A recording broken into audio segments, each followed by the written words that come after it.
के लिए हम यहाँ बैठे हैं। और जिन साजो साथी यहाँ से पंडाल से भी उठ के जा रहे हैं और मेरी आवाज आप तक पहुंच रही है, तो आप वापस न चाहते हुए आएंगे। मैं दावे के साथ कहता हूँ, क्योंकि ये रुतबा मेरे सिर को तेरे संविधान से मिला है, ये रुतबा मेरे सिर को तेरे संविधान से मिला है, और तुझे भी ये सम्मान तेरे संविधान से मिला है। औरों को जो मिला है, औरों को जो मिला है वो मुकद्दर से मिला है, लेकिन मुझे मुकद्दर भी तेरे संविधान से मिला है। मेरे साथियों, आज हम 132वीं जयंती मना रहे हैं, लेकिन आप अपने चेहरे में झांक के देखिए, क्या वास्तव में मेरे भारत देश का संविधान लागू है? मैं कहता हूं नहीं है। क्यों नहीं है? हम सब जिम्मेदार हैं, यहाँ बैठा हुआ प्रत्येक व्यक्ति जिम्मेदार है।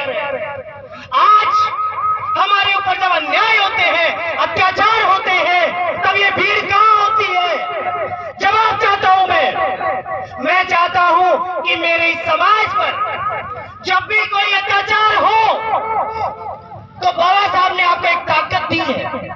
शायद आप जानते हैं कि वो ताकत क्या है, और अगर आपने उस ताकत को पहचान लिया, तो मैं दावे के साथ कहता हूं कि किसी की हिम्मत नहीं होगी।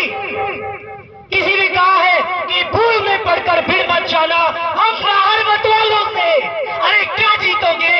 कोई बाजी मेरे देश के लालों से, महाकाल के कालों से, बाबा साहब के चेलों से क्या जीतोगे? कोई बाजी तो।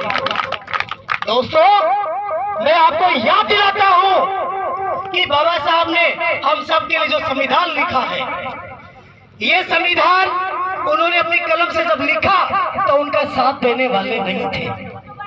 ऐसी सरकार जिनको आज भी हम चुनते हैं, उन्होंने हमारे लिए कभी आवाज नहीं उठाई। आप सब जानते हैं, मैं किसी का नाम नहीं लूंगा कि कौन आवाज उठाता है। मैं कहता हूं इस देश का SC ST बहुजन, ये प्रत्येक अगर आवाज उठाएगा तो निश्चित रूप से मेरा ये संविधान भी लागू होगा और बाबा साहब का सपना भी पूरा होगा। आपको पता होगा दोस्तों, जब हम किसी जाति विशेष को टारगेट करते हैं, मैं आपको बताऊं कि बाबा साहब को अंबेडकर नाम किसने दिया? बाबा साहब के प्राइमरी स्कूल के जो गुरु हुआ करते थे, कृष्ण केशव अंबेडकर, वो एक जाति से ब्राह्मण थे।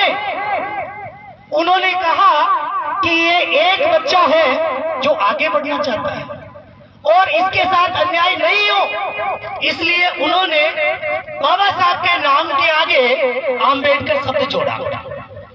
और उसके बाद गायकवाड़, बड़ौदा के गायकवाड़ से मिलाने के लिए उनको लेके जाने वाले केलुष्कर, दादा केलुष्कर एक सामाजिक कार्यकर्ता हुआ करते थे। उन्होंने बुद्ध की एक पुस्तक उनको भेंट की। जब बाबा साहब एक पार्क में बैठे थे और पुस्तक पढ़ रहे थे, तो केलुष्कर, दादा केलुष्कर ने देखा कि ये बालक कौन है जो पुस्तक पढ़ रहा है और लगातार पढ़ते जा रहा है। जब दादा केलुष्कर ने जाकर उनसे पूछा, तब बाबा साहब ने अपनी बात बताई। वो बड़े प्रसन्न हुए और उन्होंने बुद्ध की जीवनी जो उन्होंने खुद ने लिखी थी, वो पुस्तक उसको भेंट की बाबा साहब। मैं आपको याद दिलाता हूं दोस्तों कि दौलत जिसको मिली वो दौलतवान बन गया, जिसको ताकत मिली वो ताकतवर बन गया, लेकिन जिसने बाबा साहब के जय भीम को अपनाया वो हर पल अपने जीवन में सफल हो गया।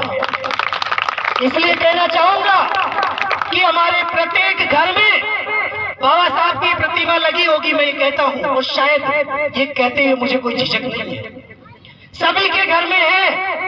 लेकिन कितने साथी ये कह सकते हैं कि हम हमेशा बाबा साहब का मनन करते हैं, उनका चिंतन करते हैं, उनके बताए हुए मार्ग पर चलते हैं, उनकी पुस्तक को पढ़ते हैं। संविधान बहुत से घर में शायद होगा और कई घर में तो नहीं भी होगा। अभी आपने 2 अप्रैल की जो महापंचायत थी, उसका मैं एक वीडियो देखा था मैंने।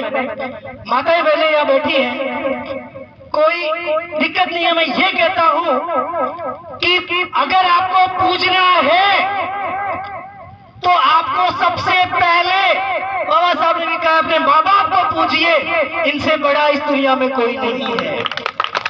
आप चाहे कहीं की परिक्रमा कर लो, चाहे आप रथ यात्रा निकालो, चाहे आप कांवड़ लेके जाओ, ये आपकी आस्था है, आप जाओ, हम मना नहीं करेंगे। लेकिन मैं कहता हूं बाबा साहब के असली चेले हो तो उनके संविधान को अपना लो, आप पे अत्याचार होना बंद हो जाएगा। मैं अपने वाणी को ज्यादा लंबा नहीं करते हुए आप सब दोस्तों से एक ही बात कहना चाहूंगा कि आपकी ये भीड़, पुणे आपस में निवेदन कर रहा हूँ, हाथ जोड़ के करपत्र निवेदन कर रहा हूँ, मेरी माताएं बहनें सभी बैठी है, भाई लोग बैठे, बुजुर्ग माता पिता तुल्य सभी बैठे हैं, कि आप अपनी ताकत को पहचान लो। और ये ताकत बाबा साहब ने आपको दी, एक अधिकार दिया है, आप उसे पहचान लीजिएगा। जय हिंद, जय भारत, जय भीम, नमो बुद्धाय।